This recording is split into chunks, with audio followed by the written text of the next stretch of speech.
نحمدہ و نصلی علی رسول الکریم۔ ایک سوال ہمارے پاس راولپنڈی سے آیا کہ نماز جنازہ پڑھانے کا سب سے زیادہ حقدار کون ہے؟ لیکن نماز جنازہ پڑھانے کا سب سے زیادہ جو حقدار ہے وہ بادشاہ اسلام ہے، پھر قاضی ہے، پھر جو خطیب ہوتا ہے، جمعہ کا خطیب ہوتا ہے، امام ہوتا ہے، پھر اس کے بعد امام محلہ، اور پھر اس کے بعد ولی جو میت کا رشتہ دار ہوتا ہے۔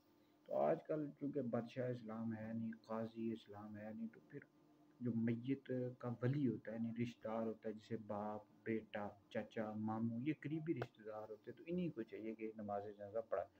ہمارے معاشرے میں اصل بہت زیادہ لوگ علم دین سے دور ہیں، تو ان کو پتہ ہی نہیں ہوتا۔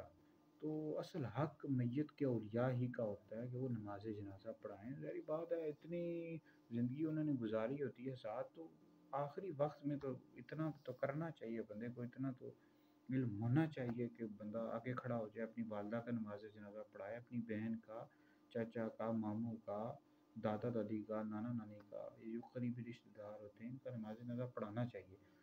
لیکن اس کے لیے ہمارے لوگوں کے پاس علم ہی نہیں ہوتا۔ علم پہلے سیکھیں گے تبھی نماز جنازہ پڑھائیں گے نا، غسل بھی دینا چاہیے، پھر اس کے بعد نماز جنازہ بھی خود پڑھانا چاہیے، تو یہ کرنا چاہیے جی۔ حق ہوتا ہے میت کے جو اولیاء ہوتے ہیں انہیں کا حق ہوتا ہے کہ نماز جنازہ پڑھائیں۔